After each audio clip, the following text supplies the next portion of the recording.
Alright guys, nakauwi na ako. Andito na ako sa bahay. Okay guys, so ngayon, epekto ng jet lag.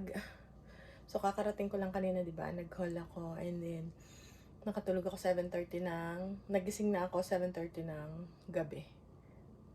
Hindi pa ako inaantok. So nagluto na ako naghiwa ako ng isang buong manok na nag-request yung mga bata ng adobo. So gagawin ko bukas. Pero hiniwa ko na, tinimplahan ko na.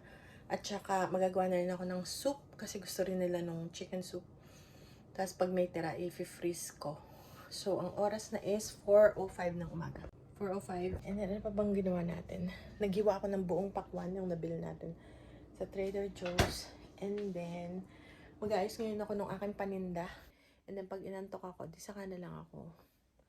Tutuloy ko yung ginagawa ko. So, ang katabi ko dito, syempre, yung isa nating mayora, si Bebang.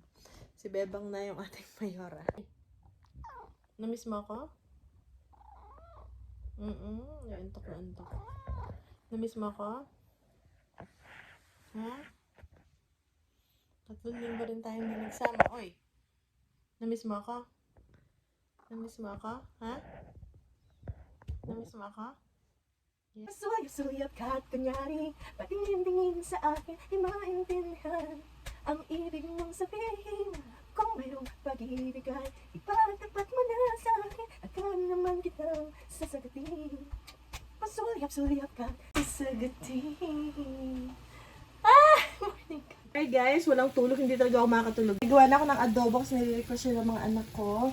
Pag hindi naubos, atin siyang i-freeze. Gaya nung before ako umalis, nag-freeze ako ng adobo, ito yung una ko munang hinahalbusan ko muna siya. And then, finish ko yun yung kinain nila habang wala ako. Tapos, meron ding soup, chicken soup. I-freeze ko rin yan. Para meron kaming reserba. Total, merong naghiwa ako ng manok. Tatanggalin ko lang yung mga bones. And then, sarap. Yung sa kakagagawa, matagal din magpaan. Ganyan lang. Ayaw kasi ni Ben ng matigas. Yung parang prito, tapos sasabawan. Gusto niya malambot na ganyan. Parang nakasentro. Nasupat sa adobo. Ito yung pinag-abaran. Ang ginamit ko, instead of vinegar, dahil marami kaming lemons, is lemon. Tapos isinama ko rin siya para malasa pa rin. Ayan guys, ang paborito ng mga bata na adobo. Nawala na yung clips ko na natapos ko siya. Pero ubos na siya ngayon. So ngayon, lilipat na tayo sa next day naman. And ito naman yung lulutuin natin for breakfast. Ito yung sausage from Trader Joe's. Pag-iprito rin pala ako ng itlog. Tapos dito nag-gisa ako ng bawang sibuyas kasi may bigay si Manong na kalabasa from the garden. Kalabasa ni Manong na bigay, 3. So niluto ko yung isa, perfect yun sa sausage. Kasi paborito to nung panganay ko. Wow! Stick balloon! Galing Pinas. Super big! So, yan. So, ilagay na natin. May mga pasalubong ako from Pinas, guys, na parang nostalgic sa akin. Kaya binili ko like plastic balloon. Ganun. Ayan. So, ito. Yung kalabasa. Ano lang yan? Salt and pepper, konting oil and sibuyas. Tapos, lagyan ng cheese sa ibabaw. And that's it. Naku, paborito yun ng panganay ko. Fresh from Manong's garden. So, di pa ako tapos mag-ayos ng bahay. Sobrang dami kong ayusin. Kasi nga, diba? Ano rin yun, yung bakasyon sa Pinas, 3 linggo yun, guys. Umabot. Halos. Oh, yeah, 3 linggo nga. 3 linggo. Basta mahigit 2 linggo. Ayan. So, igigisa ko lang siya. Tapos, mag-prepare ako ng itlog. Simpleng luto lang, guys. Yan. Tapos, tatakluban ko siya. Hindi ko na siya lalagyan ng tubig. Na itlog.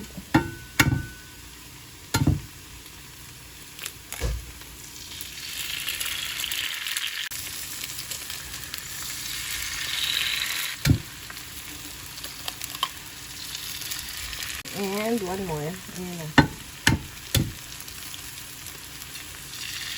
Ayan. So, lagyan lang natin ng salt and pepper. So, yan yung ating... And may kanin ako. Parang gusto ko isangag to. Kunti na rin kasi. Kaya, hindi ko alam. Tingnan natin. Baka maisangag ko siya. Balik, pagkaing Amerika. I miss ko ang Pinoy foods. Okay guys, so lutuin lang natin. Ito tatakpan ko. Lalagyan ko lang ng konti pang asin. And then tatakpan ko. And yun na yung magkakatubig na siya. Half cook lang. Ito lang, huwag masyadong marami. Okay. Alright. Ayan guys, hindi ko na naalala na ipakita nung tapos na ang lahat. Ayan guys, putol na naman ang ating video. Okay, next day na ulit to guys. Okay guys, so ngayon luto tayo na. May pupuntahan kami ngayon. Magmo-mow kami ng grass. Magvo-volunteer tayong mag-cut ng grass ng sa isang lugar. So, sana alis na kami na walang kain. Kaya lang baka magtagal kami 2 to 3 hours. So, sabi ko, kain muna tayo bago umalis since 11:30. Sabi ko, kalahating oras lang lutuin natin tong spaghetti. Ayan na, kumukulo na yung ating spaghetti. And then, ito yung sa Trader Joe's na spaghetti sauce. And si Ben. Tapos, meron tayong ground beef. Tapos, ang gagamit nating cheese ay Eden cheese from Pinas. So, Eden cheese ang gamit. Yung baliktad sa akin. So, yan. Ito, gisa natin. Ang tagal naman itong magisa. Gutom na. Ay, sa asawa, kain muna tayo kasi alangan na 11:30 na. Tapos, alas 2, alas 3 na kami matatapos. So, wala nang, parang mga gutom na. Maiinit na ang ulo. Yung meat natin. Usually, meron pa yung mushroom. Kaya lang, wala tayong mushroom. Eden cheese. Okay. Ito may basil pala ko. Ayan. Okay, basil. Dried basil. May 4 minutes pa tayo. Too salty for her. Yeah, it's too salty. Okay, guys. Ayan. 4 minutes pa bago natin ahunin. And, lagyan natin yung sauce. Tayo sa pagluluto.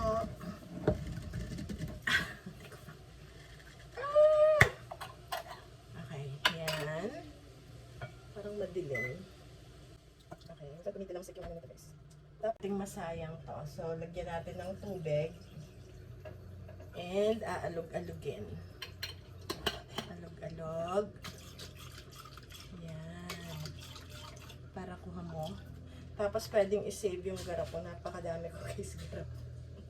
Malamang ibenta ko yun doon sa store natin. Ayan, ang ganda. Mason jar siya. Ganito ang mga lalagyan ng spaghetti sauce dito sa Amerika. Bihira yung nasa Tetra Pak. Okay, so yan yung ating sauce.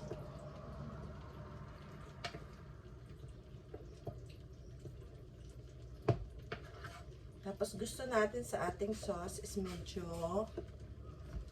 manamis-namis. So, lagyan ko siya ng konting asukal. Medyo may Filipino, siya, twist. Mga ganyan lang. Sige, one more. Kasi gusto na rin ng mga bata yung matamis-tamis. Kasi masyadong maasim. Ayan, kumukulo na yung okay. Okay, Ben Eden cheese. Ito yung gagamitin natin sa pasta. Sabi ko sa mga bata na kung mag-iiba ang lasa ng super sarap nito sa spaghetti. Creamy. And wala. Tapos na sabi ko sa asawa ko. Nasira na yung inaayos pa ng asawa ko. Yung ating look at yung aking camera. Okay.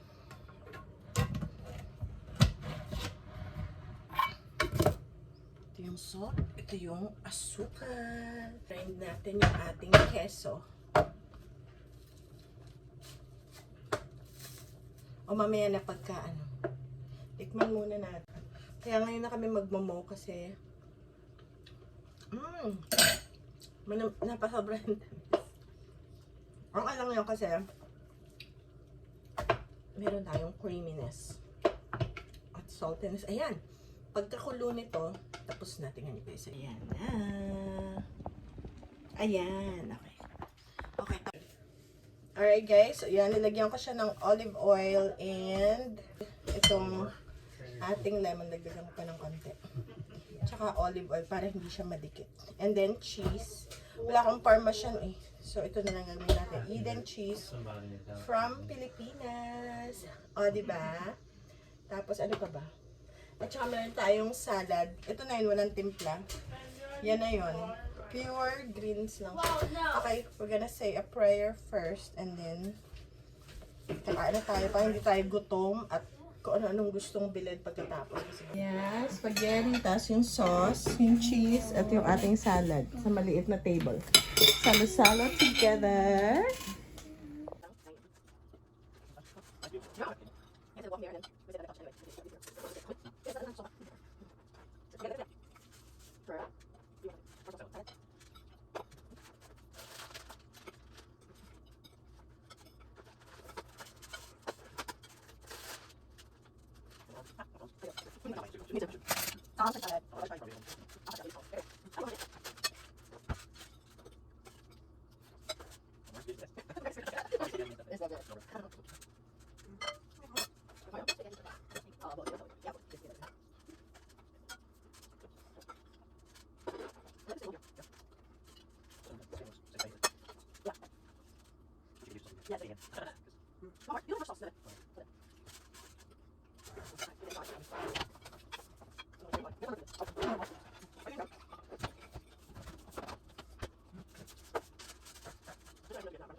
Alright guys, see? So, nag-volunteer kami ng pagmumow ng grass ng isang property. So, ito yung ating activity kasama ang mga bata. Ayan si Kuya, tapos si Daddy at si Ben. Andun sila. So, magmumow kami. Si Daddy yung, kasi pag summer talaga, at least, ano ba to, once a week or twice a week to minumow. Pati sa bahay, ganun, kasi mataas yung grass. Siyempre, ayaw mo nang... You did? Agad. Ah, okay. There you go. Yan yung handheld. Meron din nung nagra-ride. So, kami yung mag-aano nun ako at saka yung mga bata. Ah, for safety reason. Okay. I always mow it. Yeah. Yeah, that's true. For safety. So, pick up sticks muna kasi pag dumaan yung riding lawnmower, hindi pwedeng may stick kasi masisira. So, riding lawnmower, yung mga gantong sticks, hindi siya pwede. Masisira. Okay. So, ganyan. And medyo malaki tong property na to. So, kailangan nakuha na namin yung malalaki like this. Tapunan nito. Ito yung isang pag bumabagyo, mahangin, nahuhulog siya. Imagine mo pupunta yan doon sa machine. Ayan si Daddy. Ayan si Daddy. So, ganun guys. Ben, let's pick up sticks. Come on, Ben. Tapon natin to dito.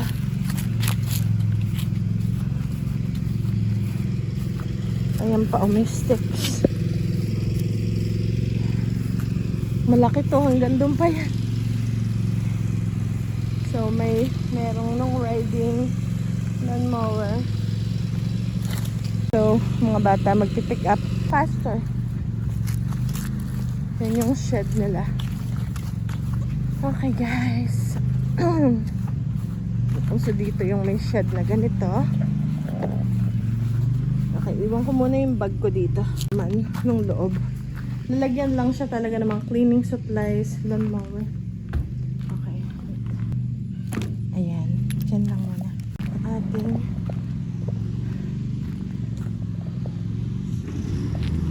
let's start. Okay, ang hirap Yan si Ben ang masakit yung... Okay. Okay, and then? Thingy down here. Okay, press. And then? Like a few times. Okay. And then you do this. Wow!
Gusto ni Ben mag-try. Yay! Stay ha.